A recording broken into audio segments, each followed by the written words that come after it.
Welcome to Agmax.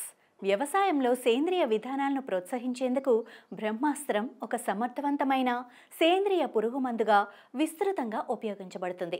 ఇది పురుగులను సమర్థవంతంగా నియంత్రించడంతో పాటు రసాయన మందుల వల్ల పంటలకు కలిగే హానిని నివారిస్తుంది. దానిమ్మ, వేప, గోమూత్రం వంటి సహజ సిద్ధమైన పదార్థాలను ఉపయోగించి తయారు చేయటం వల్ల ఇది పూర్తిగా సురక్షితంగా ఉంటుంది. ఈ పురుగు మందును తయారు చేయటం సులభంగా ఉండటమే కాకుండా ఇది భూసారాన్ని మెరుగుపరిచే లక్షణాలను కూడా కలిగి ఉంటుంది. ఇక ఈ బ్రహ్మాస్త్రాన్ని ఎలా తయారు చేస్తారు మరియు దీనివల్ల ఎలాంటి లాభాలుంటాయి అనేది ఈ వీడియోలో మనం తెలుసుకుందాం. బ్రహ్మాస్త్రం తయారు చేయడానికి ముందుగా 50 లీటర్ల సామర్థ్యం గల ఒక ప్లాస్టిక్ డ్రమ్ము, 10 లీటర్ల గోమూత్రం తీసుకోవాలి. గోమూత్రంలో సహజంగా జీవాణునాశక గుణాలు కలిగి ఉండటంతో ఇది పురుగులను నివారించడంలో సహాయపడుతుంది.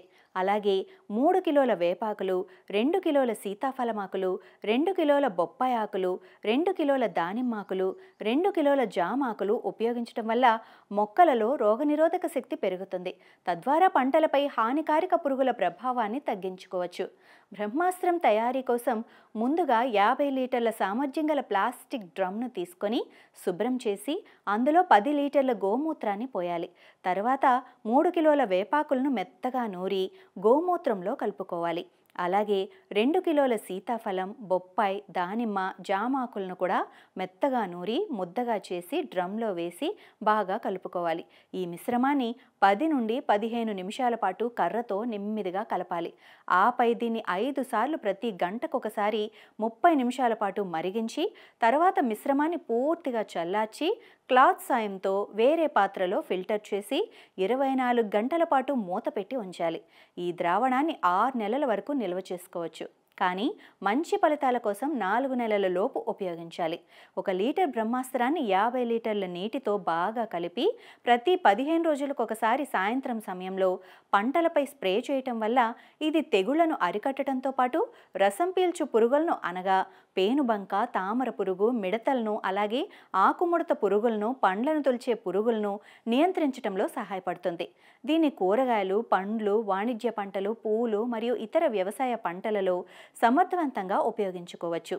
ఇది భూమి సారవంతతను పెంచి పంటలు ఆరోగ్యంగా పెరిగి అధిక దిగుబడిని అందించేందుకు సహాయపడుతుంది.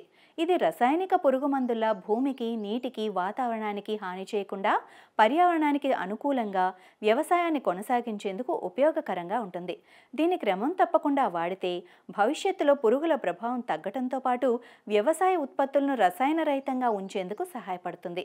ఇక ఇందులో ముఖ్యమైన అంశాలు చూసుకున్నట్లయితే బ్రహ్మాస్త్రం తయారు చేయడానికి ముందుగా 50 లీటర్ల సామర్థ్యం గల ఒక ప్లాస్టిక్ డ్రమ్, 10 లీటర్ల గోమూత్రం తీసుకోవాలి. గోమూత్రంలో సహజంగా జీవాణునాశక గుణాలు కలిగి ఉండటంతో ఇది పురుగులను నివారించడంలో సహాయపడుతుంది. 3 కిలోల వేపాకులు, 3 కిలోల సీతాఫలం, బొప్పాయి, దానిమ్మ, జామాకులను ఉపయోగించడం వల్ల మొక్కలలో రోగనిరోధక శక్తి పెరుగుతుంది. తద్వారా పంటలపై హానికారక పురుగుల ప్రభావాన్ని తగ్గించుకోవచ్చు. ఈ ద్రావణాన్ని 6 నెలల వరకు నిల్వ చేసుకోవచ్చు. కానీ మంచి ఫలితాల కోసం 4 నెలల లోపు ఉపయోగించుకోవాలి. 1 లీటర్ బ్రహ్మాస్త్రాన్ని 50 లీటర్ల నీటితో బాగా కలిపి ప్రతి 15 రోజులకు ఒకసారి సాయంత్రం సమయంలో పంటలపై స్ప్రే చేయాలి. ఇది తెగుళ్లను అరికట్టడంతో పాటు రసం పీల్చు పురుగులను అనగా పేనుబంక, తామర పురుగు, మిడతలను అలాగే ఆకుముడత పురుగులను, పండ్లను తొరిచే పురుగులను నియంత్రించడంలో సహాయపడుతుంది. దీని కూరగాయలు, పండ్లు, వాణిజ్య పంటలు, పూలు మరియు ఇతర వ్యవసాయ పంటల్లో సమర్థవంతంగా ఉపయోగించవచ్చు. ఇది భూమి సారవంతతను పెంచి పంటలు ఆరోగ్యంగా పెరిగి అధిక దిగుబడిని అందించేందుకు సహాయపడుతుంది. ఇది రసాయనిక పురుగు మందుల భూమికి, నీటికి, వాతావరణానికి హాని చేయకుండా పర్యావరణానికి అనుకూలంగా వ్యవసాయాన్ని కొనసాగించేందుకు ఉపయోగకరంగా ఉంటుంది. దీని క్రమం తప్పకుండా వాడితే భవిష్యత్తులో పురుగుల ప్రభావం తగ్గడంతో పాటు వ్యవసాయ ఉత్పత్తులను రసాయన రహితంగా ఉంచేందుకు సహాయపడుతుంది.